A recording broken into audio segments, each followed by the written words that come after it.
C'est la quatrième dimension, la dimension Macron, c'est la dimension revue de presse aussi. Bonjour à tous, j'en profite que j'ai laissé le micro allumé pour vous dire bonjour. Voilà, normalement ça passe, on a une bonne connexion, on est bien là, bien. Hop.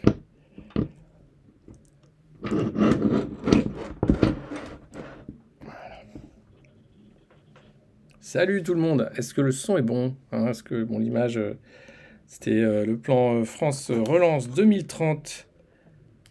Oui, l'émission a commencé. C'est commencé. Salut tout le monde. Normalement, on commence. J'aimerais bien commencer en musique. Il faudrait que je trouve une musique, une petite musique d'intro, un truc, pour que ce soit plus sympathique que juste une image. Et puis là, il y a le son. Alors, c'est un son qui. J'ai pas mon micro puisque je suis à Sud Radio ce matin. Vous le savez, allez, on arrête. Hop là. C'est ma matinée Sud Radio où j'ai mon édito le mercredi à 7h30 où je parlais du plan France Relance d'Emmanuel Macron, France 2030. C'est beau, c'est ce qui nous permettra de faire campagne pour Emmanuel Macron.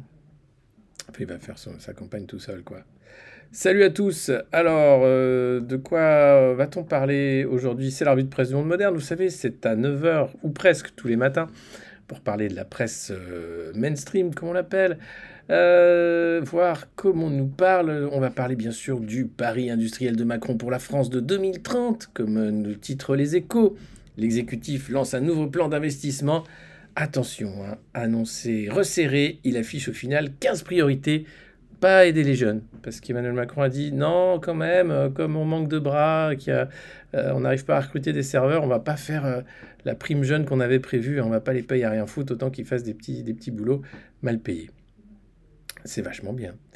Que titre, nos amis. Le Parisien aujourd'hui en France, lui, vous dit qu'il faut acheter maintenant, avec un supplément, 8 pages spéciales, trouver une maison pas loin de Paris.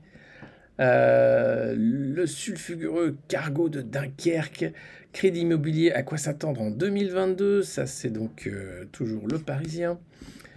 Libé qui fait sa une sur Squid Game, série fait-moi peur, je sais pas si vous avez vu cette série coréenne qui est un carton sur la plateforme Netflix. Gore et toujours alors pas forcément très innovante, on connaît Battle Royale, on connaît le principe des pauvres qui s'entretuent pour les riches avec tout ce qui est de conspi autour, mais bon, bien fait, hein, un renouveau de la série coréenne avec Netflix qui fait le pari du local. Et bien pareil qui marche en disant on va aider des producteurs locaux. La ruée vers le gore nous dit Libé. Et puis, qu'est-ce qu'on a d'autre? Oui, alors, donc le revenu d'engagement, j'en parlais, c'est important parce que Lilian Alemania en parle dans l'IB en disant quand même, c'était la seule annonce sociale hein, de la grandiloquente allocution du 12 juillet depuis le Champ de Mars. Vous vous rappelez quand il a dit que le pass serait obligatoire, que la vaccination serait pas obligatoire, mais quasiment, en disant c'est comme ça, chez moi le président, c'est moi qui l'ai désigné. Et là, donc, il a dit je présenterai à la rentrée le revenu d'engagement pour les jeunes qui concernera les jeunes sans emploi ou formation et sera fondé sur une logique de devoir et de droit. Alors, bah que dalle, hein, le revenu d'engagement, c'est fini. Il n'y a pas de présentation.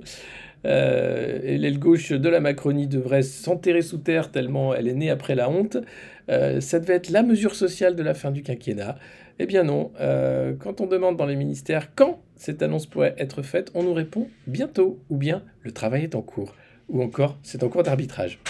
Voilà, c'était une aide de 500 euros pour les jeunes en difficulté, hein, ouvert à davantage de personnes de moins de 25 ans que l'actuelle garantie jeune, qui est déjà ouverte aux jeunes. Mais a priori, c'est dans les cartons, c'est fini, c'est enterré. On oublie, on a fait France 2030. Le nucléaire, c'est l'avenir. Il faut des filières carbone, il faut des filières hydrogène, il faut l'avion du futur, il faut des machins. Mais alors les jeunes, c'est pas l'avenir hein, pour Macron. Ça, il s'en fout. À l'Élysée, voilà, c'est quand même assez terrible. Tu te rends compte que les mecs, à chaque fois, ils cherchent un truc pour avoir une carotte ou dire qu'ils sont ils font un peu de social. Et puis dès qu'ils sont en campagne, enfin là, l'idée quand même de France 2030, hein, le plan de Macron, c'est d'éviter d'avoir à défendre son bilan. Donc là, il dit, je m'en fous, je suis le meilleur président, pourquoi je défendrai mon bilan? Là, j'ai regardé, j'ai un coup d'avance, moi, je regarde en 2030. Alors, faut voter pour moi en 2022, comme ça, 2022. Non, mec, ça va pas se passer comme ça. On va parler bilan, on va parler des 12 millions de pauvres, quasiment, qui sont sous le seuil de pauvreté. On va parler des étudiants qui font la queue devant les banques alimentaires. On va parler de cette aide jeune qui ne verra pas le jour. On va parler de l'inflation. Alors, tu peux rien, hein, malheureusement, mais là, vous avez vu la ministre Pompili qui a demandé aux distributeurs de faire un petit effort, hein, sur les prix de l'essence. Faites un petit effort. Super. Oui, faites un geste. Non, c'est même faites un geste. Alors, il y a bien des gestes qu'on peut faire, hein. J'ai mis en tête quelques gestes. Je vais pas les faire, hein, parce s'il y a des enfants qui nous regardent, mais quand même. Salaud de pauvres, salaud de jeunes, ça me semble être un programme, hein. Voir loin pour être le plus malin. Ça, c'est Édouard Philippe, hein, Horizon. Mais alors, les jeunes, rien à foutre. Alors, qu'est-ce qui va se passer? Eh bien, pas d'assistanat, hein. Les devoirs, c'est fini. 1 million de jeunes qui pourraient y avoir droit, c'est fini. Entre-temps, la vaccination a permis la reprise de l'économie, la croissance est revenue, le chômage est en reflux, la main-d'œuvre manque dans certains secteurs et l'habitude de droite a regagné les rangs des principaux responsables de la majorité. Ce n'est pas au moment où on manque de serveurs ou de personnes sur les chantiers qu'il faut laisser penser qu'on va filer 500 € aux jeunes. Hein, voilà, ça c'est un haut gradé du Parlement qui dit ça. Ils sont sympas, hein. C'est filer 500 € aux jeunes. Les mecs font toujours la queue devant les banques alimentaires. Mais comme ils peuvent être serveurs et payés avec un lance-pierre, on va pas les aider, hein. Qui se démerde, salaud de jeunes. C'est quand même... Ah, voilà. Et leur camarade Édouard Philippe n'a pas aidé fin septembre dans son interview à Challenge, hein. Distribuer un revenu pour les jeunes en prenant le risque de désinciter à l'entrée sur le marché du travail me paraît contestable. Alors Édouard Philippe, c'est quand même le plus réac, le plus vieux dinosaure de droite qui existe, hein. Le mec, c'est Juppé. C'est la réincarnation de Juppé. Alors Juppé n'est pas mort, c'est peut-être le clone de Juppé en fait. Et le clonage n'a pas bien marché, donc du coup il a la barbe bicolore, mais c'est un truc de dingue, hein. Les mecs, c'est austérité, démerde-toi, salaud de pauvre, horizon, hein, pour voir loin, pour être le plus malin. Merci. Alors, comme vous êtes nombreux ce matin, n'hésitez pas bien sûr à vous abonner sur Twitch avec Prime, à vous abonner ici et là. On est en train d'essayer de remettre dans la machine le fait qu'on puisse revoir en replay sur YouTube ces vidéos. Pour le moment, c'est compliqué. Et puis, n'hésitez pas à partager bien sûr le lien de cette revue de presse pour qu'on soit de plus en plus nombreux, c'est le cas. Donc je vous remercie, le lien de la revue de presse sur Twitch, puisque c'est en direct tous les matins à 9 h. Et c'est pas mal, ça met du baume au cœur. Voilà, on y chante, on y rit, on y raconte des bêtises, avec l'accent ou pas. Et puis, tu peux... Ouais, j'ai vu, merci Nikos, j'ai vu qu'il y avait un lien pour télécharger. Le problème, c'est ma connexion Internet qui fait que quand la vidéo fait 1 heure, c'est compliqué. Et Maggie n'est pas là puisque je suis dans un studio de doublage de Sud Radio, puisque je suis à Sud Radio ce matin. Le mercredi, il n'y a pas Maggie. Voilà. Et Evergrande, si, les échos en parlent. Alors, Evergrande, c'est quand même la faillite du géant d'immobilier en Chine. Et ne vous inquiétez pas, les échos en parlent. Attendez, je vais, pendant que je vous dis partagez, eh bien, je vais moi-même partager ce lien. Voilà. Hop, c'est la revue de presse. Excusez-moi.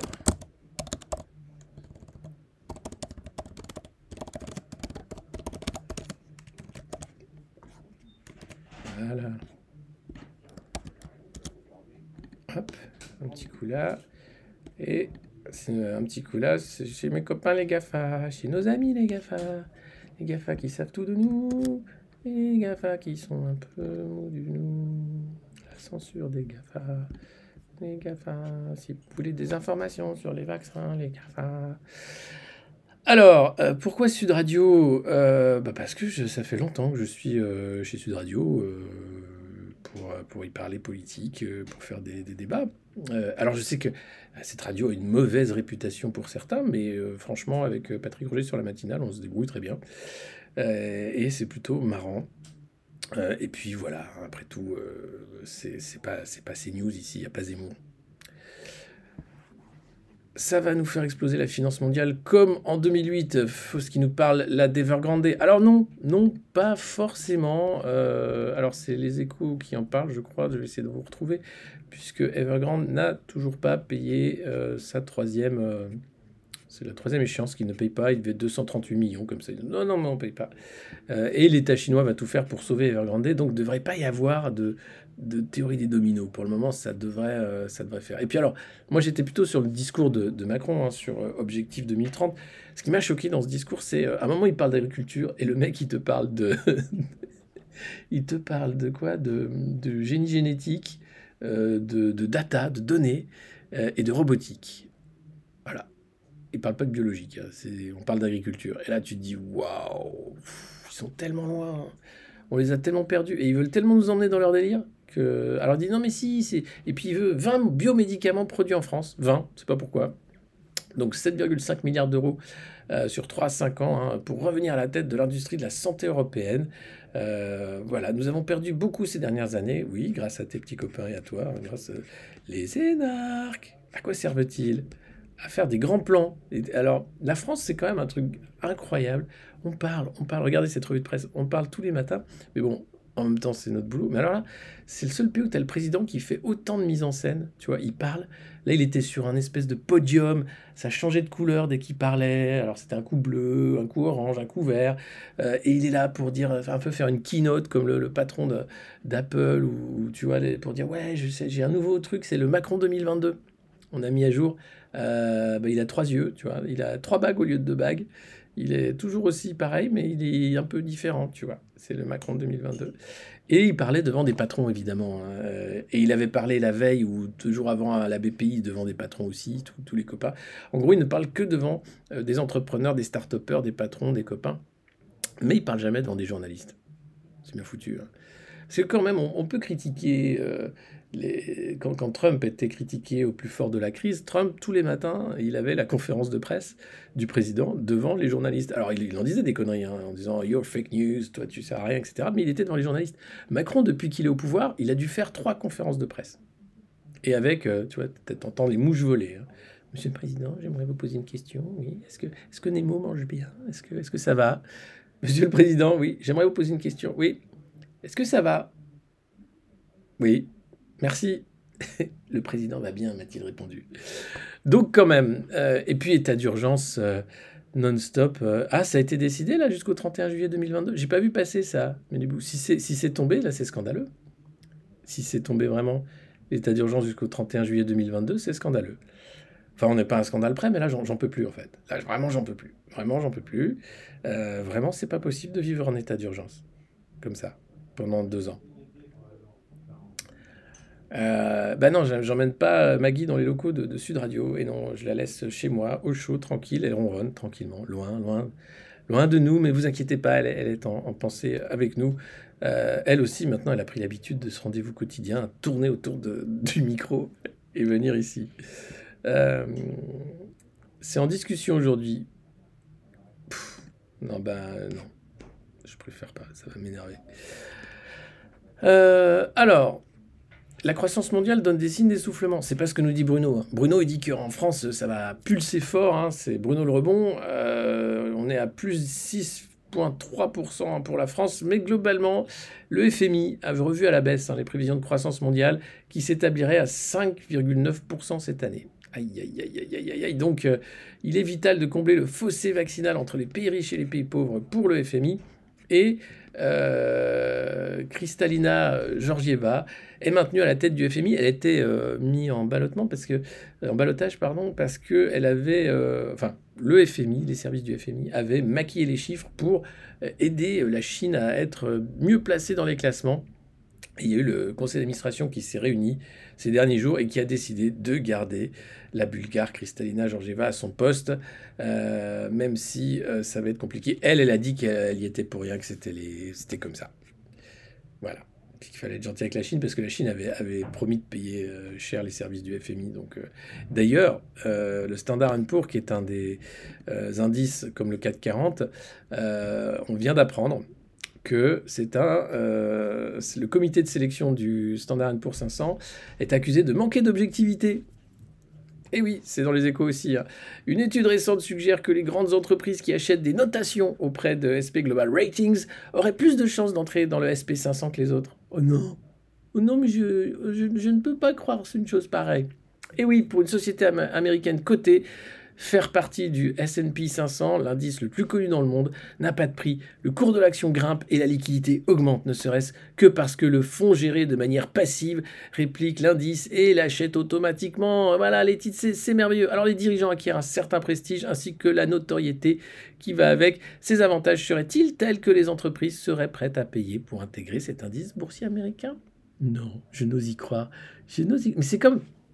Ce monde est quand même débile, hein. Profondément débile, et on nous dit non, mais c'est une construction intellectuelle qui a pris des millénaires. Où les mecs, vous avez les agences de notation. Standard & Poor's, par exemple, Fitch, etc., qui notent les pays comme les andouillettes, hein, AAA, AAB, AA-, AA+, machin. C'est que des agences de notation anglo-saxonnes, voire américaines, et c'est pareil, tu te dis, mais d'où ça sort vos notations, là? Qu'est-ce qu'on s'en fout? Qu'est-ce que quoi? Parce que les États-Unis sont super bien notés, alors que eux ne pourront jamais rembourser leur dette, hein. Ils feront défaut systématiquement, mais on ne le dit pas, puisque la dette est tellement stratosphérique que si jamais tu demandes aux États-Unis de rembourser, on est bien dans la merde. Et donc cette chaîne de Ponzi, cette pyramide de Ponzi mondiale qu'est la finance, elle est tenue par les agences de notation, par des gens qui y croient, qui te font y croire. En disant, mais j'ai envie de dire, mais pourquoi nous, on se fait pas notre agence de notation? On avait fait, nous, au monde moderne, Hallyday et Mitchell, c'était notre agence de sondage et de notation, on faisait tout en même temps. Et c'était au pifomètre, en disant c'est à la tête du client, et plus tu payes cher, évidemment, et mieux t'es placé. Voilà, ça me paraît normal. Donc voilà, on peut inventer bah oui, le point de notation. Non, nous, on avait le point panache. Donc ça dépend du panache, en fait, savoir si ton entreprise a du panache ou pas. C'est pas grave de ne pas gagner d'argent. Et voilà, la crise des subprimes maquillée par les agences, ça va quoi. Bref, ça c'était dans les Échos. Et puis alors c'est marrant, sur le bilan Macron, sur les inégalités, on t'explique que... Alors bon, pour le moment, oui, il y a quelques trucs qui sont bien, mais globalement, le bilan des mesures prises dans le domaine de la santé ou de l'éducation ne seront connus qu'à plus long terme, hein. Donc on ne pourra pas dire qu'il a cassé l'hôpital et l'éducation, ça faudra attendre... le quinquennat d'après, ou voilà. Mais bon, on le sait, mais bon, ce sera à plus long terme qu'on verra s'il a fait beaucoup de mal à la France ou un peu de mal à la France. Pour le moment, on a quand même un sentiment qui fait beaucoup de mal, mais on attend de savoir si c'est vrai. Alors, les Échos. Renault s'engage à produire 700 000 véhicules en France en 2025, et puis LVMH, hein, c'est Bernard Arnault, propriétaire de LVMH, qui est propriétaire des Échos, qui nous dit que voilà, LVMH poursuit sa croissance à 2 chiffres, c'est merveilleux, forte croissance, hein, pour le luxe, 14% au deuxième trimestre, ce qui porte à 44,2 milliards d'euros son chiffre d'affaires sur 9 mois. Voilà. Donc ça c'est capitaliste, hein. Ça y va. Et puis l'aviation d'affaets. Vous savez qu'ici on a... je sais pas pourquoi, mais un petit penchant. On adore les jets privés, en fait. Voilà, c'est un truc, c'est beau, c'est magnifique, ça c'est capitaliste, quoi. Tu vois, quand tu prends son petit déjeuner à New York, partir en jet privé, ça c'est capitaliste. Eh bien, l'aviation d'affaires a déjà retrouvé son niveau d'avant-crise. Et oui, les fabricants d'avions d'affaires sont réunis au salon NBAA de Las Vegas et enregistrent une nette reprise des ventes. Mais bon, c'est pas encore le retour à la neutralité, hein, bien sûr.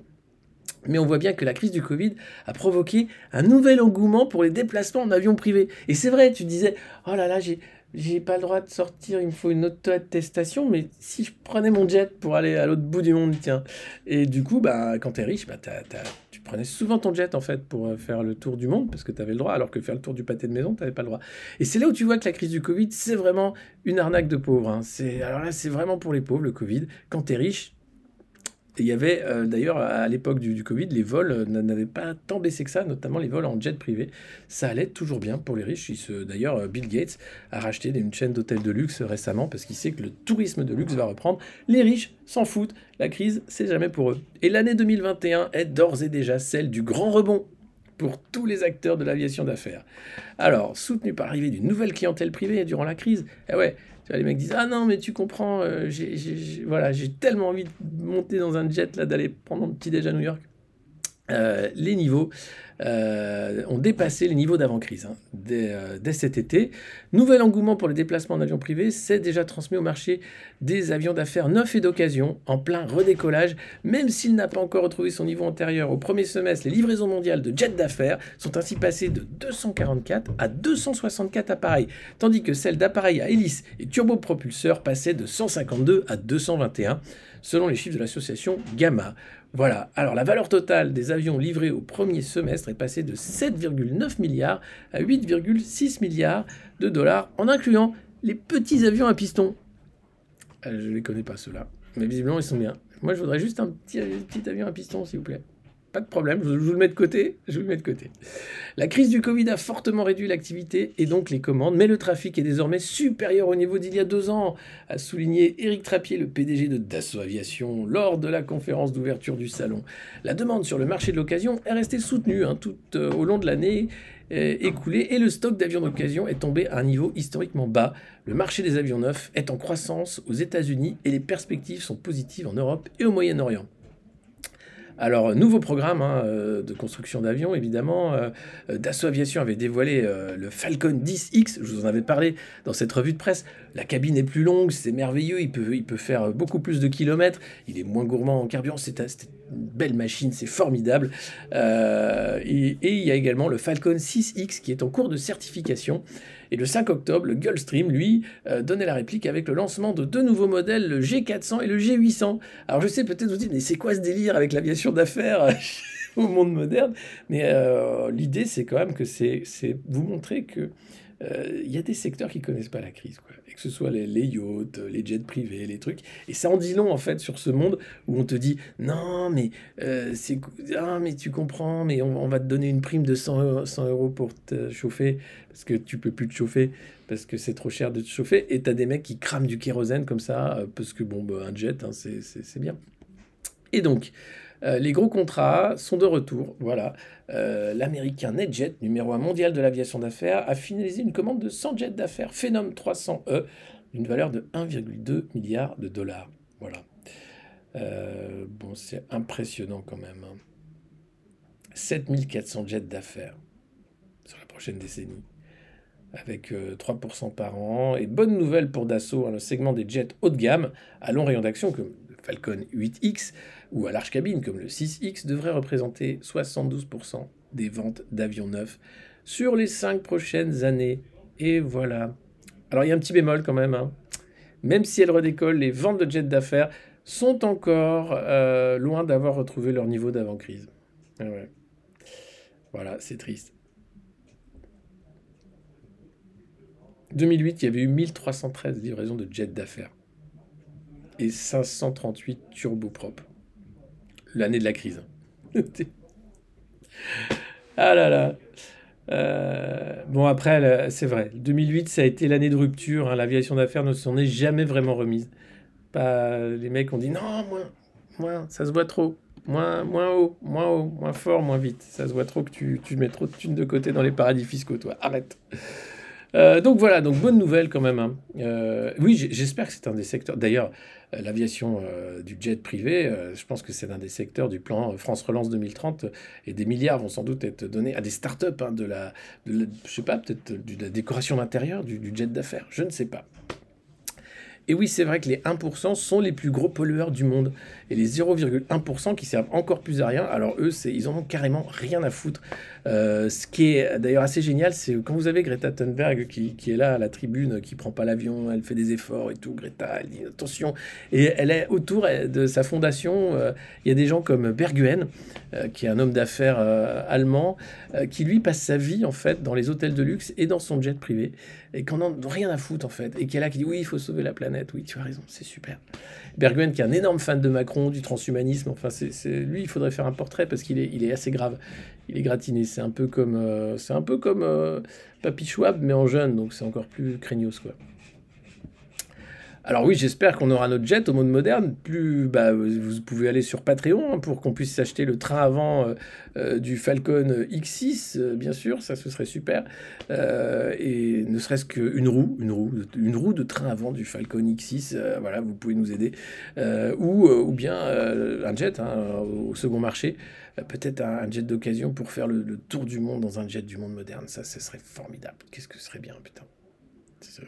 Aidez-nous, aidez-nous. Aidez-nous à avoir notre jet d'affaires, s'il vous plaît. Qu'est-ce qu'on en ferait? Enfin, après, on se ferait plein d'amis. Ce serait génial. Qu'est-ce qu'il y a d'autre?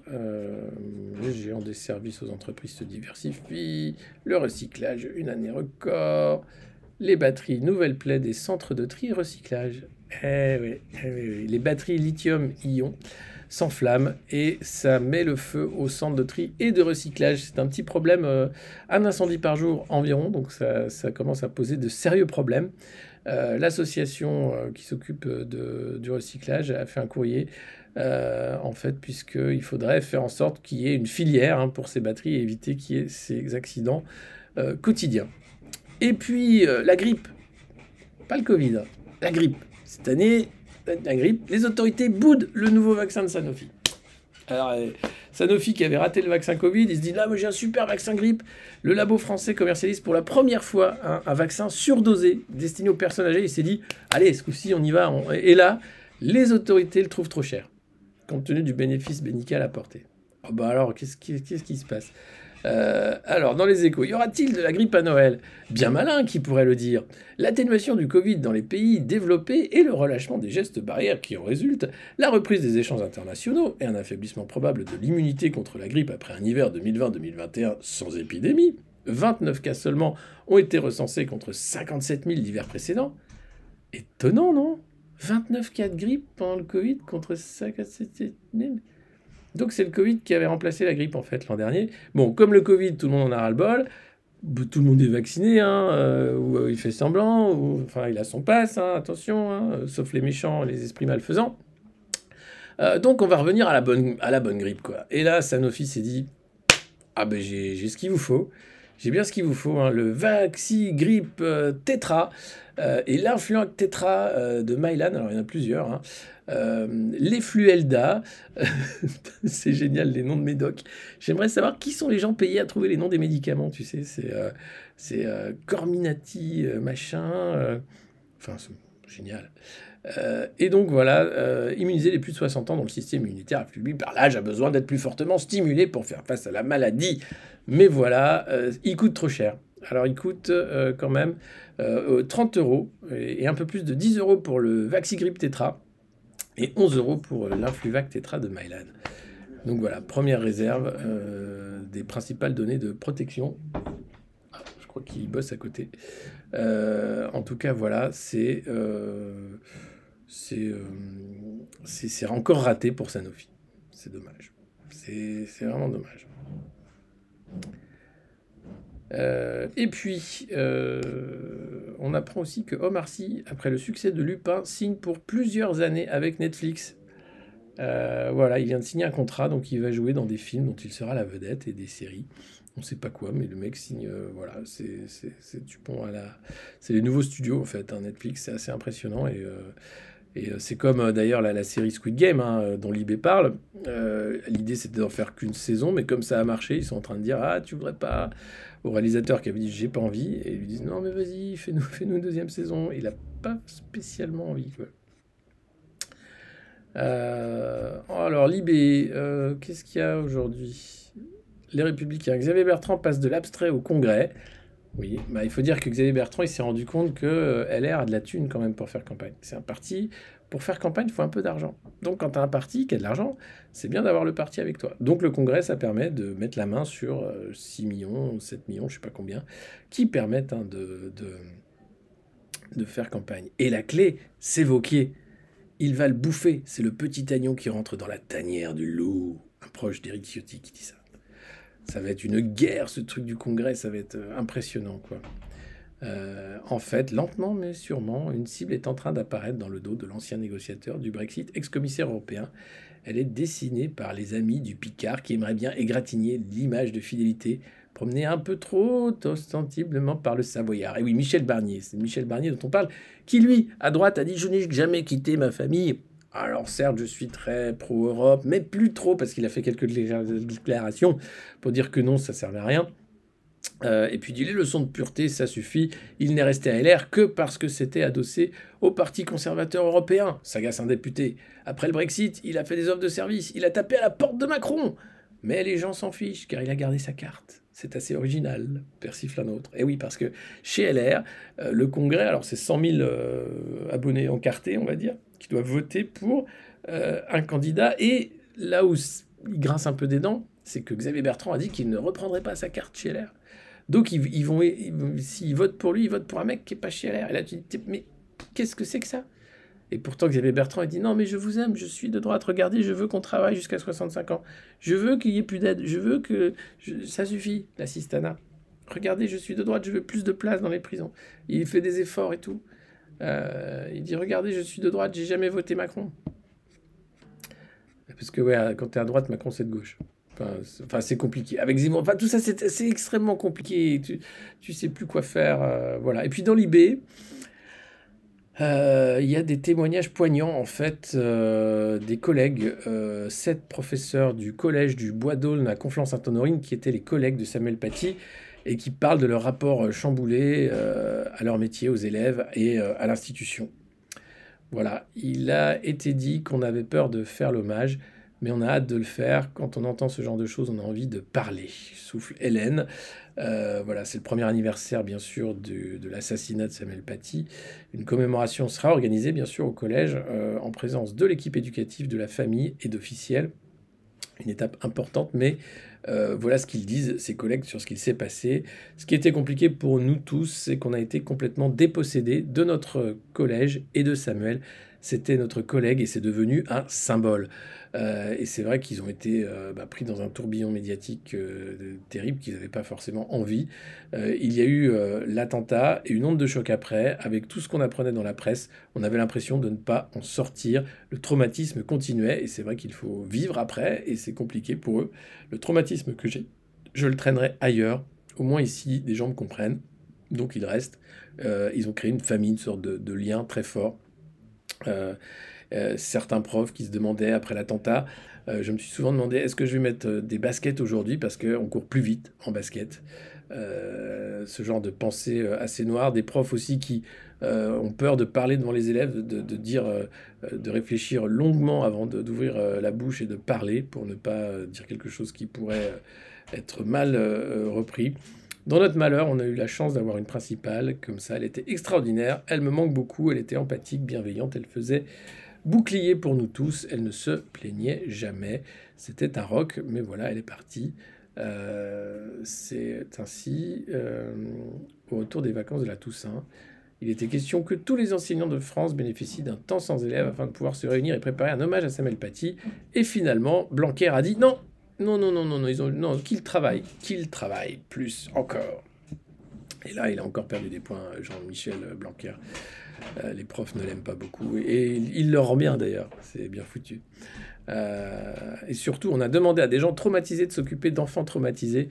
Comment peut-on demander à des professeurs qui ne sont pas bien d'être des piliers pour les élèves? Fabien a si très mal vécu sa première matinée, à l'issue de laquelle un collégien a répondu qu'en cas de désaccord avec quelqu'un, il fallait le taper.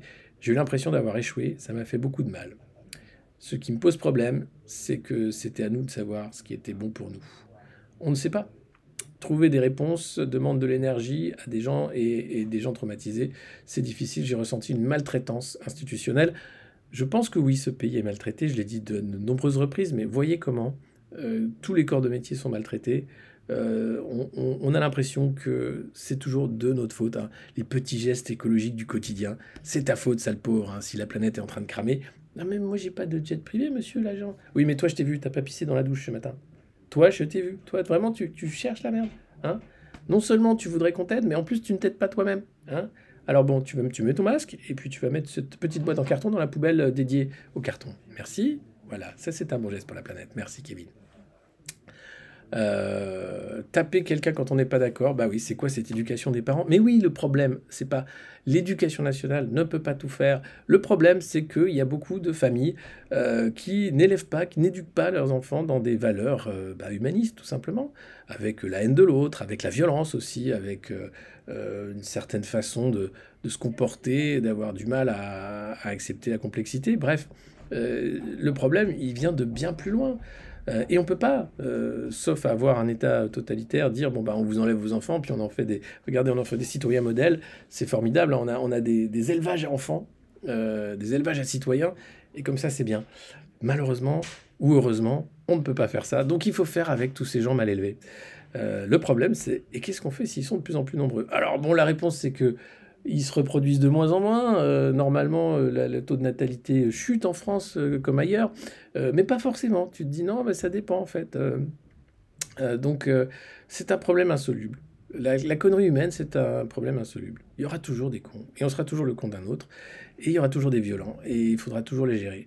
Alors, voilà, ça c'est un fardeau, hein. Et après, le problème, c'est quand les violents sont au pouvoir, c'est encore pire, parce que ceux-là, sous couvert de bonne éducation, t'expliquent que non, non, mais tu n'auras plus de retraite, hein, tu n'auras plus de minima sociaux, tu travailleras jusqu'à la mort, tu travailleras pas 35 heures, non, non, tu travailleras 45 heures. Et pour eux, c'est pas violent, c'est normal, hein, il n'y a pas d'autre alternative. Quand les violents psychopathes sont au pouvoir, c'est encore plus compliqué, la société est encore plus craignos. Et quand les corrompus se démerdent pour être jamais jugés, alors là, bon, c'est open bar. C'est un peu là où on est en ce moment. Merci Lee Gérard pour le réabonnement et merci aussi pour le Patreon, le mug avec le magnifique chat noir qui pose à côté du mug qu'on a partagé sur le Twitter du monde moderne.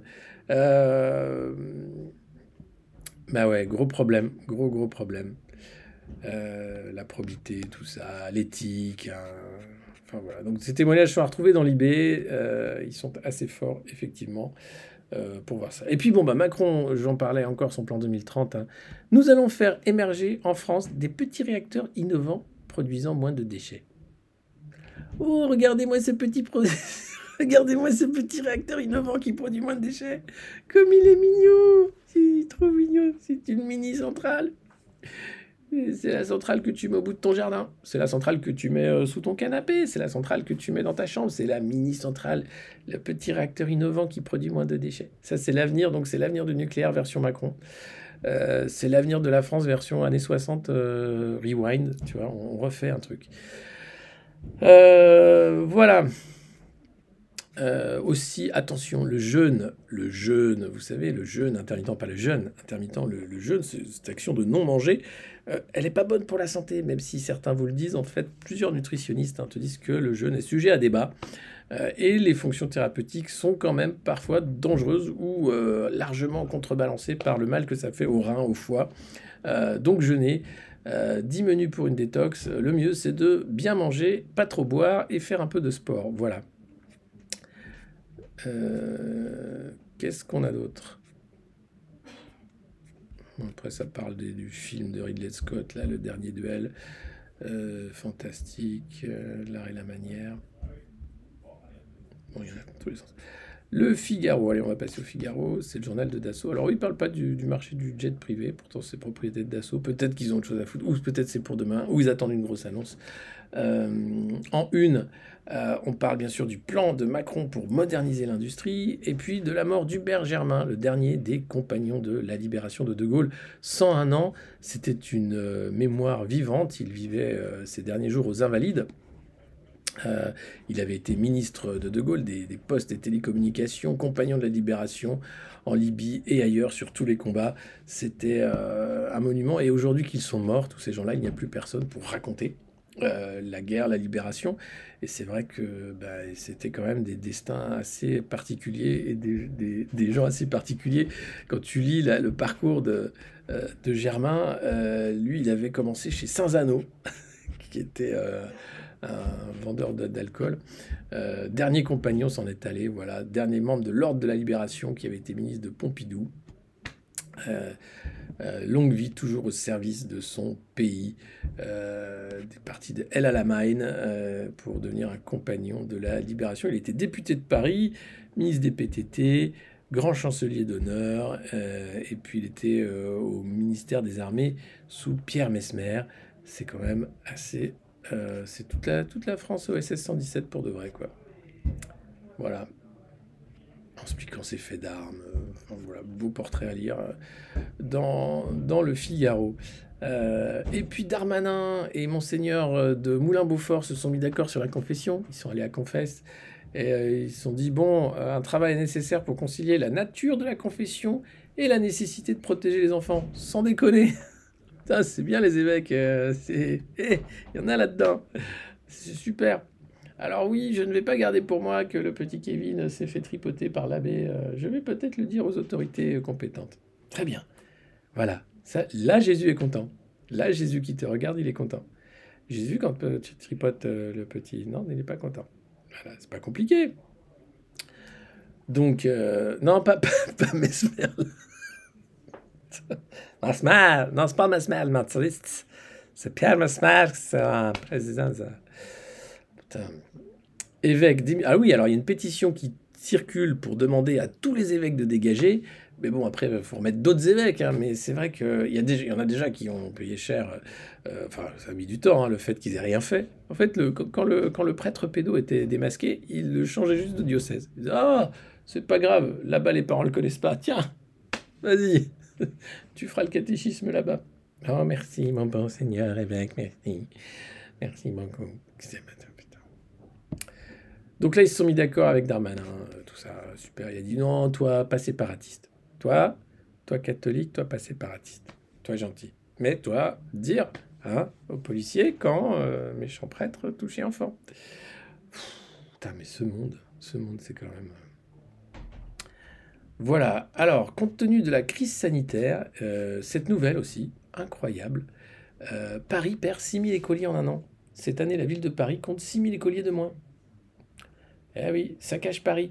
Une baisse inédite de 5%, c'est une info de France Info. Il y a eu 63 classes fermées au total. 43 ont été ouvertes en parallèle. La crise sanitaire est une des causes de cette baisse avec le départ de nombreuses familles de la capitale. Et oui, les gens quittent Paris. Depuis 10 ans, la ville de Paris perd 2500 écoliers chaque année environ. Et c'est vrai que bah ouais, les gens se disent bah, tu peux pas, quand tu as des enfants, vivre à Paris. Ça coûte trop cher de se loger. Tout coûte trop cher. Donc bah, les gens se barrent. C'est quand même assez impressionnant. Et puis il y a cette nouvelle assez tragique de 3 migrants qui sont morts à Saint-Jean-de-Luz sur les voies ferrées. Ils dormaient sur la voie ferrée apparemment. Quand le train les a percutés, des Algériens qui venaient d'Espagne et qui ont trouvé la mort de cette façon atroce parce qu'ils n'avaient pas trouvé ailleurs où dormir. C'est quand même assez dingue. Et puis alors j'ai vu cette nouvelle formidable, je ne sais pas si vous avez vu, c'est Gérald Darmanin qui allait en Grèce pour voir les centres d'accueil des migrants. Alors ils appellent ça centre d'accueil, tu vois le truc, c'est des fils barbelés avec des algécos posés comme ça. C'est un camp de rétention, hein. Et la novlangue appelle ça centre d'accueil. J'ai trouvé ça tellement dégueulasse. C'est tellement symbolique, symptomatique en fait de comment on nomme mal les choses dans notre monde moderne, que ça méritait d'être souligné. Il faut pas tomber dans le panneau, quoi. C'est pas un centre d'accueil, Gérald. C'est un camp de rétention, un camp d'enfermement pour trier les migrants. Voilà. Les gens se barrent où? Bah alors, soit ils se barrent en banlieue, soit ils se barrent bah, en région, ailleurs. Hein, ils se cassent. Il y a des miradors, ouais. Tu vois les images du camp. C'est un camp, hein. T'as des miradors, des barbelés. Enfin, c'est pas un centre d'accueil. Hein, c'est centre d'accueil. Les prisons sont des nouveaux établissements de vie fermés. Les hôpitaux sont des établissements de meilleure santé. Pardon, mais c'est... Putain. J'en peux plus de la novlangue. C'est vraiment de la merde. Hop, à la poubelle. Qu'est-ce qu'on a d'autre après? La politique nucléaire française, la politique industrielle. Alors, tous les jours dans l'IB, t'as un truc sur le woke. Il y a que... pardon, tous les jours dans le Figaro, pas l'IB. Figaro, non, c'est beaucoup moins. Mais le Figaro est obsédé par le woke. Il y a que qui en parle. En fait, tu dis, mais si le Figaro en parlait pas, on n'en parlerait pas. Et ce matin, Sud Radio, Elisabeth Lévy a fait sa chronique sur Superman qui est bisexuel. Je dis, mais attends, mais Superman, évidemment qu'il est bisexuel. De toute façon, t'as vu, le mec se déguise en collant rouge et bleu, il a une cape. Et je lui dis, mais tu sais, il vient d'une planète, hein, Krypton. Ils sont tous musulmans sur Krypton. Elle ne le savait pas. Son père s'appelle Khaled. Eh ouais, ah, mais c'est compliqué. Et elle était là, Superman. Superman, non seulement il est bi, mais en plus, il serait musulman. C'est DC Comics qui font n'importe quoi. C'est compliqué. Donc pour Elisabeth Lévy, c'était ça allait trop loin. C'était une campagne de wokisme. Oui, il s'appelle Caleb, mais si tu prononces mal, ça fait Khaled, quoi. Ils ont tous des noms un peu... Et Krypton, je suis désolé, hein, c'est pas des noms qui sont dans le dictionnaire des noms d'Éric Zemmour. Hein. Donc voilà, on s'en fout du woke. Mais évidemment, le woke, moi, ça m'évoque simplement le truc pour faire des nouilles chinoises. Le ministre énarque Griset, quoi, qu'est-ce qui se passe? Il a été condamné? Ça y est? Il s'est passé un truc avec Griset? Je ne sais pas. Putain. Mais alors, il y a des héros, mais Superman, c'est pas grave, il a le droit d'être bi un moment, après il sera autre chose, on s'en fout. Il y avait la division Alpha qui a été créée dans les années 90, c'était des super-héros canadiens. Alors eux, ils étaient ultra woke avant le woke. Alors ils étaient tous LGBT, black, handicapés, enfin il y en avait vraiment, c'était fait pour, justement, la diversité dans les comics, en disant, t'as pas à être ultra musclé, pour être un super-héros, tu peux être un nain. Il y avait un nain dans la division Alpha, il y avait un mec qui avait plus de jambes, il y avait un mec, voilà, c'était plutôt pas mal, la division Alpha, pour ceux qui connaissent un peu le monde des comics. Et alors, les kryptoniens, et oui, la kryptonique, hein, c'est vert. Vert comme, ah bah oui, le vert de l'islam, voilà, bah oui, bah Elisabeth Lévy, ah bah, ah bah oui, ah bah on en découvre tous les jours, quand je vous dis que c'est compliqué. Superman, bah oui, il est même pas humain, donc, enfin bref. Faux débat, donc le woke, tous les jours, quand t'imagines, t'es un lecteur de 70 ans du Figaro, tu te dis, oh, mon Dieu, on va être remplacé par des lesbiennes militantes. Bah, après, tu comprends l'état mental d'un Filkenkraut. Mais enfin, on peut plus tremper sa nouille dans le woke. Ouais. Ça les rend fous, ça les rend fous, tous les jours ils lisent ça, tous les jours. Tu dis pas le Figaro, personne parle du woke, il n'y a que au Figaro qu'on en parle. C'est un truc de dingue.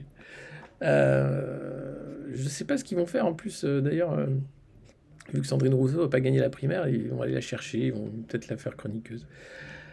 Puis une petite tribune de Marine Le Pen, comme ça, dans le Figaro aussi, hein, voilà, qui présente ses propositions visant à faire baisser les prix de l'énergie pour les Français. Comment je mettrai fin à la pression fiscale inique qui renchérit le prix de l'énergie. Voilà.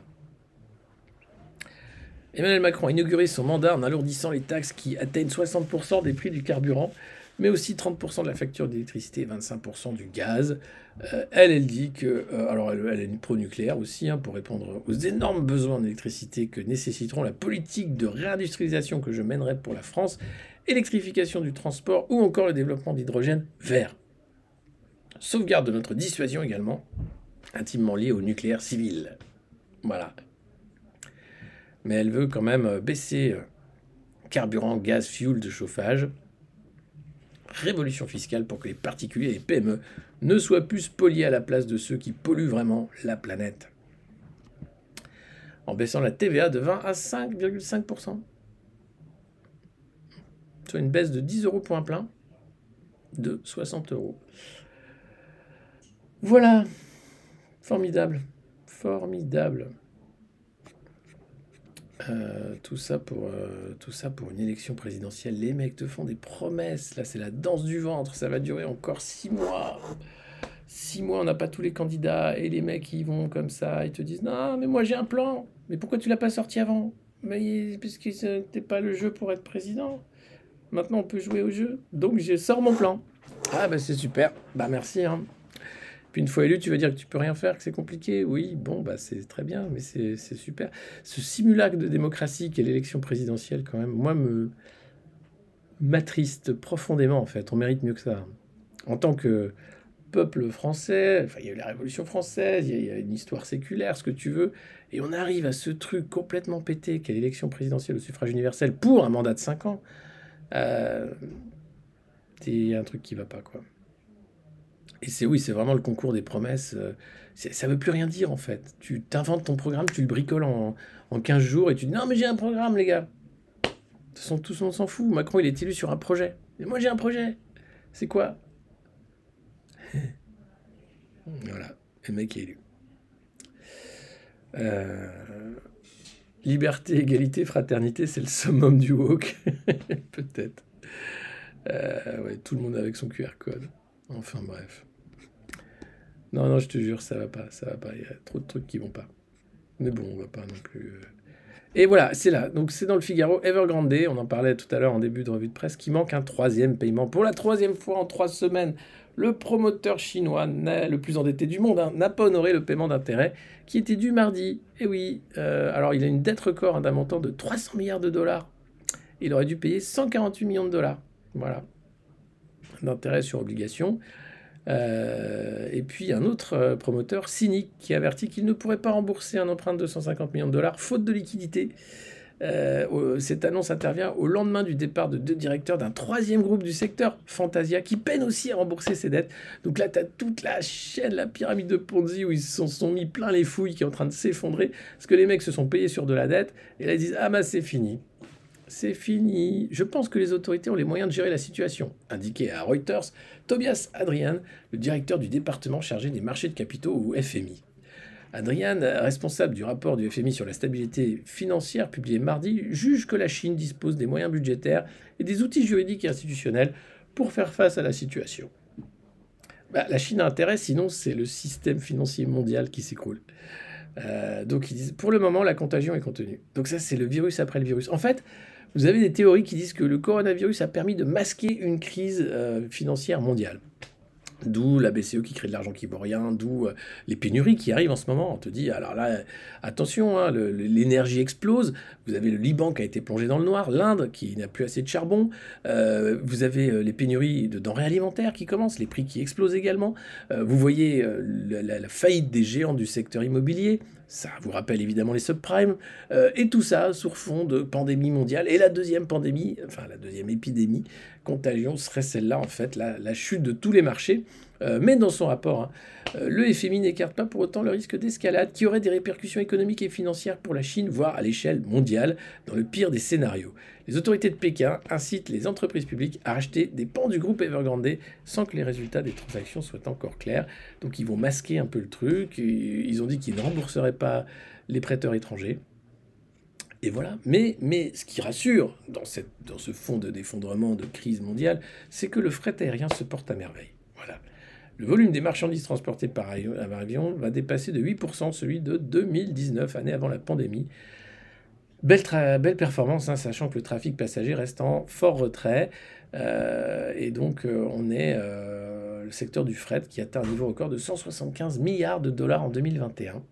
Donc ça va, hein, le commerce mondial va bien, c'est pas l'effondrement, c'est pas la chute, voilà, ça continue, hein, on se gave, ça va bien, on continue de faire des échanges. Et l'an prochain, les volumes devraient augmenter de 5% encore.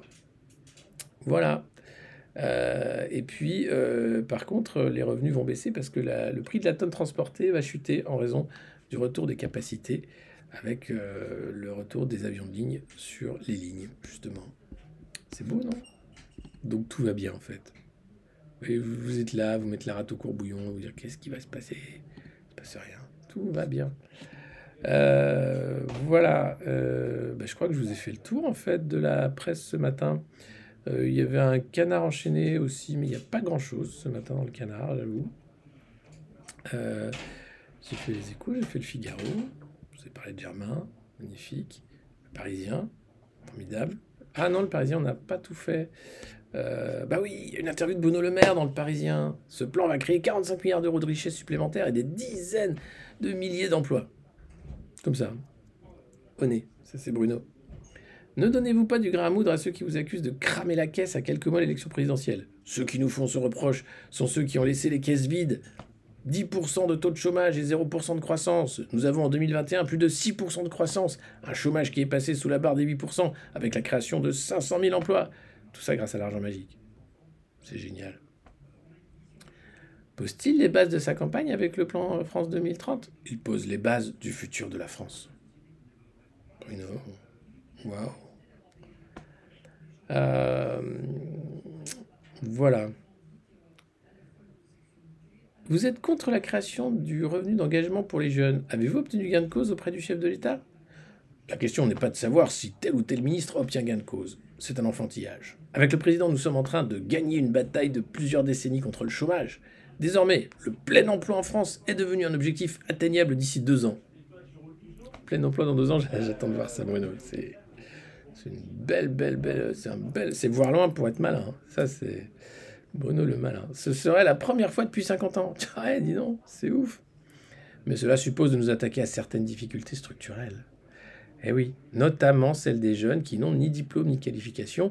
Ce que nous voulons avec Elisabeth Borne, c'est le dispositif le plus efficace pour insérer durablement dans l'activité. Nous ne voulons pas nous donner bonne conscience par le seul versement d'une indication. Non, pauvre, il faut que tu travailles pour pas cher, s'il te plaît. C'est ça qui fera qu'on n'aura plus le plein chômage. Plein de petits emplois mal payés. Ça, c'est le plan jeune de Macron. Tu vas être livreur Uber, c'est super. Voilà. Voilà, ça, c'est le plan France Relance, la France du futur. Des armées d'esclaves, le plus jeune possible. Mal payés, et là, les chiffres du chômage seront merveilleux. Voilà, parce qu'on ne va pas désinciter au travail en aidant les pauvres. Non, les pauvres peuvent s'aider eux-mêmes. Et puis après, on va bien entendu changer les critères du chômage, ce qui fait que les chiffres vont être maquillés. Alors, entre ceux qui sont en formation, comme ça, hop, ils sortent du chômage. Le fait que maintenant, tu t'es plus indemnisé au bout de quelques temps, enfin, c'est formidable. C'est formidable. Ils sont géniaux, je les adore. Après, non, qu'est-ce qui... Non, après, il n'y a rien de... Non. Xavier Bertrand, je vous en ai parlé tout à l'heure. Ah, quand même. Un petit signal faible qui dit que Xavier Bertrand va pas l'avoir facile. C'est une prise de choix. Le banquier Arnaud de Montlore, soutien stratégique de François Fillon en 2017, rejoint les équipes de Michel Barnier en vue de la présidentielle. Il a choisi Barnier. Et peut-être que Wauquiez aussi va choisir Barnier. Et là, ça va être très compliqué pour Xavier Bertrand. Barnier, tu vois, il commence doucement. Puis... Barnier, c'est Macron vieux. Tu vois, mais de droite, assumé. Et moi, vous savez, Après, les militants disent, le problème, c'est qu'il est chiant, Michel. Michel, t'es chiant. Il dit, non, je suis sérieux. Oui, mais il est savoyard, en plus. C'est formidable, ça. C'est beau, la Savoie. J'aime beaucoup. Cet homme discret et affable de 51 ans va ainsi s'occuper de la levée de fonds pour l'ex-négociateur du Brexit en campagne pour l'investiture à droite. Montlore avait d'abord choisi de soutenir le patron des sénateurs LR, Bruno Retailleau, par fidélité filloniste. Mais Retailleau n'y est pas allé. Et depuis, celui dont le talent est reconnu a été sollicité par de nombreux candidats, de Montebourg à Zemmour. Mais finalement, c'est Barnier qui a mis la main dessus. Et puis il y a une pub pour un vaccin, le Boostrix Tetra. Papy, mamie, mon entourage, faites-vous vacciner contre la coqueluche. C'est le labo GSK qui dit que la coqueluche reste une des premières causes de décès par infection bactérielle chez le nourrisson de moins de 3 mois. Et près de 9 fois sur 10, la maladie est transmise par un membre de la famille. Avec petit 1, vaccinationinfoservice.fr, vaccination infoservice, machin, les données, etc. Tout ça. Donc là, ça y est, c'est reparti. Et on apprend aussi qu'il y a une fusion, Société Générale Crédit du Nord, et c'est 3700 postes qui vont être supprimés, mais la direction promet qu'aucun départ ne sera contraint. Les syndicats s'inquiètent quand même de mobilité forcée, dans le genre 650 agences qui ferment, donc tu vas aller travailler loin de chez toi. Et puis on a cette toute petite nouvelle. Alors c'est un entrefilet que tu trouves dans le Figaro, mais ça fait pas la une nulle part. C'est vraiment, faudrait surtout pas trop en parler quand même. C'est que le fondateur du groupe d'ultra-droite OAS a écopé de 9 ans de prison. Et ça, c'est vraiment... On n'en parle pas. Parce que non, Zemmour dit tous les terroristes sont musulmans. Eh non. Le tribunal de Paris a condamné mardi Logan Nissin Le jeune fondateur du groupuscule d'ultra-droite OAS a 9 ans d'emprisonnement ferme avec maintien en détention lors du premier procès pour terrorisme d'ultra-droite. Voilà, jugé en France depuis 2017. Le tribunal a aussi reconnu coupable d'association de malfaiteurs terroristes 5 autres prévenus âgés de 23 à 33 ans. Des peines de 8 ans d'emprisonnement avec mandat de dépôt pour Thomas Hannequin. Et ça fait pas la une. Faut surtout pas trop parler du terroriste d'extrême droite. C'est... Non, parce qu'après ça fout la merde dans la tête des gens. Ils disent quoi? On peut être de droite et terroriste? Mais comment c'est possible? Eh ben, c'est possible. C'est d'ailleurs un vrai grave problème parce que c'est pas anodin. Il y a des plans d'assassinat de personnalités politiques, il y a des plans d'attentats et tout ça. Eh bien, ça ne fait que des petits entrefilets dans la presse des milliardaires. Hein. Ça ne va pas trop à la couverture. Ou ça mérite pas une grosse couverture. Hein. Ils disent non, c'est pas la peine. Et puis, cette nouvelle sur les écoliers qui partent, évidemment, dans le Parisien. Voilà. Compliqué. Hein.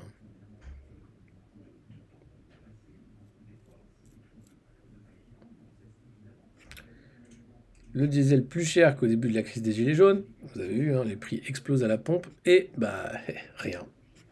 C'est comme ça. Mais le pouvoir d'achat a augmenté sous Macron. Vous qui ne comprenez rien. Voilà.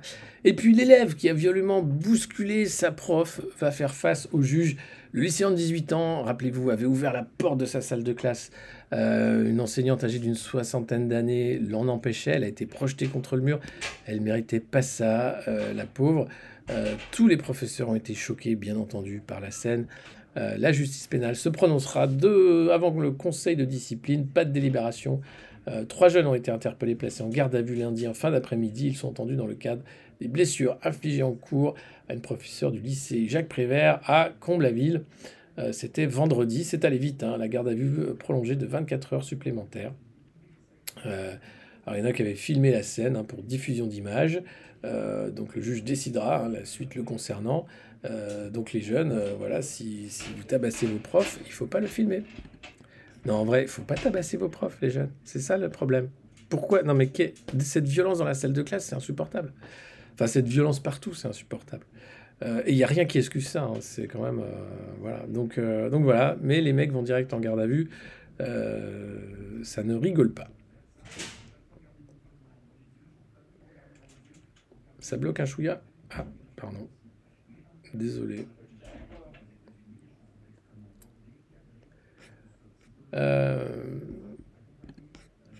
Enfin voilà. C'est quoi ça? Odette, une ex-employée de banque, avait escroqué une 60aine de personnes. Le veuf et la fille de la Madoff de la Brie condamnée. Putain, j'avais pas vu. Marlambry. Une dizaine de victimes d'Odette, la Madoff Briarde, sont venues écouter le jugement du tribunal correctionnel de Meaux. Cette habitante de Marlambry, Seine-et-Marne, aurait soutiré 3,3 millions d'euros à une 60aine de personnes en leur faisant miroiter de mirobolants placements financiers. Elle est décédée en 2019 avant sa comparution pour escroquerie devant la justice. Et donc, c'est son mari et sa fille qui ont fait face au juge. La sentence est tombée. Le père de famille, âgé de 54 ans, a été condamné à 3 ans de prison avec sursis probatoire, tandis que sa fille, âgée de 28 ans, est copée d'1 an de prison avec sursis probatoire. Le tribunal a également prononcé la confiscation des biens saisis. C'est une peine qui se veut clémente, mais qui n'empêche pas la ruine opérée par la mère madoffienne de ma cliente. Pour elle, sa mère a gâché sa vie. Voilà, l'avocate de la jeune femme qui envisage de faire appel de la décision. Parce que les prévenus devront verser aux victimes des colossales sommes d'argent. Et c'est compliqué, eux ne savaient pas que leur mère faisait ça. Voilà, ils ont gardé le silence. C'est compliqué. J'avais une totale confiance en elle. J'ai versé 62 chèques pour un montant de 416 000 euros. Je me suis réveillé difficilement en 2015. Ah là là là là. Elle avait confié à Odette le montant de sa pension compensatoire, 400 000 euros. Sans être excessive, aujourd'hui je n'ai plus rien. Eh ben, bravo. Ah, félicitations Odette. Hein. Incroyable. Pyramide de Ponzi. Eh oui, un peu comme Evergrande, mais à toute petite échelle. C'est incroyable, hein. L'humain, c'est phénoménal, c'est formidable. Tous les jours, on en apprend. Tous les jours, on se dit, mais enfin, comment on peut faire un truc pareil? Comment c'est possible? Qui a inventé ce truc, l'humain? C'est formidable. Vous êtes formidable d'ailleurs. Merci, je vous le dis pas assez. Merci d'être là tous les matins pour la revue de presse du monde moderne. Merci de la partager au plus grand nombre. Le bouche à oreille fonctionne. On est de plus en plus nombreux.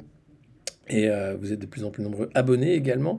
J'espère qu'on va bientôt revenir sur YouTube également. Vous savez que c'est à 9 heures tous les matins, ou quasiment, pour décrypter la presse des milliardaires. N'hésitez pas à vous abonner avec Prime comme Mireille G, qui vient de le faire. 6 mois d'abonnement, ah, c'est formidable. Il y en a d'ailleurs qui me disent combien cette revue de presse leur est utile, nécessaire pour le moral. J'espère, oui, parce que malgré les nouvelles qui sont quand même toutes pourries, on essaye d'en rigoler parce que c'est important. Parce que c'est vrai que les tranches d'humour ont un peu petit à petit déserté le PAF, et même le canard est moins mordant en ce moment, je trouve. Il y a quelque chose qui fait que Macron a endormi un peu toutes les oppositions. Ah d'ailleurs, oui, je voulais en parler. C'est pas comme en Russie, où là en ce moment Vladimir est assez vénère, hein. Il a mis pas mal d'opposants en tôle pour trahison. Notamment là, les traîtres et les espions liés à l'étranger qui y prennent cher. Alors moi, on m'accuse souvent, hein, d'être l'espion, le traître à la solde de Poutine, parce que je travaille pour RT France, mais ce qui me permet d'avoir une liberté de parole que j'aurais pas forcément dans d'autres médias français, c'est quand même étonnant. Mais à Moscou, c'est vrai, Alain Barluet, qui est correspondant à Moscou, explique que c'est revenu le temps des espions. Il y a Satchkov, 35 ans, fondateur du groupe eBay, pas eBay, eBay, avec un I comme international et B comme bit. L'une des principales sociétés russes de sécurité informatique est arrêtée et placée en détention provisoire pour 2 mois à Lefortovo. Il est accusé d'avoir transmis des informations secrètes dans le domaine de la cybersécurité. Et c'est vrai qu'il lui, il servait des banques russes, des entreprises d'État, etc. Et puis il était partenaire officiel d'Interpol et d'Europol. Et il avait été reçu en 2019 au Kremlin avec Vladimir Poutine. Il y a une photo, il pose à côté. C'était un jeune entrepreneur qui avait plein d'avenir. Que s'est-il passé? Eh bien, c'est sans doute une mise en garde aux acteurs du domaine ultra sensible de la cybersécurité, au cœur de la rivalité avec les États-Unis, évidemment, et sans doute aussi rivalité interne des services russes. Ça, on ne le saura pas, nous dit Alain Barluet, mais pas à moi en tout cas, sans qu'on apprenne l'arrestation d'une personnalité accusée de trahison au profit d'un État étranger, au prétexte qu'une affaire jamais explicitée. Pas une semaine sans que tombe le couperet officiel désignant comme agent de l'étranger un organe de presse, un journaliste ou un activiste politique. Drôle de climat, nous dit le correspondant du Figaro. 11 médias et 42 journalistes, 9 ONG qui ont été désignés comme agents de l'étranger. C'est un peu comme nous, en France, on a la commission fake news qui va permettre de dire que je suis un agent, bien sûr, de la déstabilisation de la démocratie française. C'est vrai que c'est moi qui ponds des lois antisociales à tire-larigot. C'est moi aussi qui ai... Quelle honte parler de violences policières avec quelques rares journalistes quand tout le monde disait mais non, ça n'existe pas les violences policières. Donc ouais, c'est quand même grave. En tout cas, la tendance devrait se poursuivre 5 à 10 ans. Voilà. Donc c'est compliqué. Voilà. Tenir compte des souhaits de l'administration, le politologue, bon. Ah là là. Donc il y a une guerre des clans, hein, à Moscou apparemment. C'est compliqué. Puis je vous ai parlé du Bergermain, de l'aviation d'affaires, du plan France Relance, France 2030, pardon. On ne sait plus, c'est 30 milliards, 40 milliards, 60 milliards, 2 milliards, 1 milliard. Et la concurrence accrue sur le vaccin anti-grippe, je vous ai dit, Sanofi qui rate l'affaire. L'appel à l'aide des fabricants de médicaments génériques qui réclament un moratoire sur les baisses de prix. Arrêtez, on est à poil. Et puis, après, c'est les pages culture. Je vous en ai parlé. Ah si, il y a un beau dossier sur la bouffe dans les avions. C'est assez marrant. Et sur assis Gérald Bronner, le chantre de la raison, le sociologue qui a été nommé à la tête de la commission contre la désinformation, qui quand même est un agent du centre. Hein. Lui, il se veut quand même le camp de la raison. Vous avez ce camp de la raison qui est en train de gonfler de manière artificielle pour dire que tout le reste c'est déraisonnable. Hein. Critiquer Macron, c'est totalement déraisonnable. Et donc, Bronner pense depuis longtemps qu'il y a un clivage entre les rationnels et les irrationnels. Je ne vais pas ranger mon drapeau dans ma poche parce que le gouvernement reprend cette ancienne. On a bien sûr le droit de s'engueuler en démocratie, mais aujourd'hui, on a une rupture du socle épistémique commun, et le socle commun, c'est la rationalité.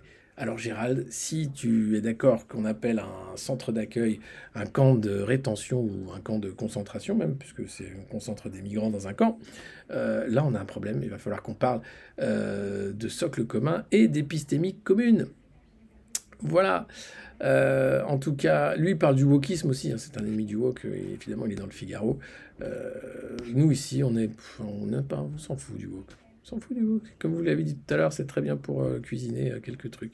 Je suis très déçu de quoi mettre mon message. Je te conseille Blast, le canard réfractaire et beaucoup d'autres. Absolument. Oui, Bronner n'avait pas à faire ce truc. Bon, après, il a été très déçu parce que ses petits copains de la recherche n'étaient pas super sympas avec lui. Donc il s'est dit, allez, je vais faire un truc. Et puis merde. Voilà. En tout cas, merci beaucoup. Comme je vous le dis chaque matin, je ne vous le dis jamais assez, de vous abonner, de nous suivre, de nous partager partout sur vos réseaux sociaux, de parler de cette formidable revue de presse du monde moderne. C'est tous les matins où on épluche la presse des milliardaires pour vous.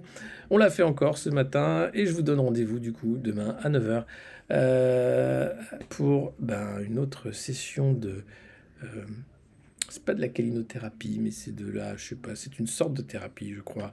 Quelque chose qui nous raccroche encore à un petit bout d'humanité perdu au fin fond, au fond de ce corps carboné, au fond de ces nouvelles toutes pétées, au fond de ce monde pas aidé, pas aidé. Hein.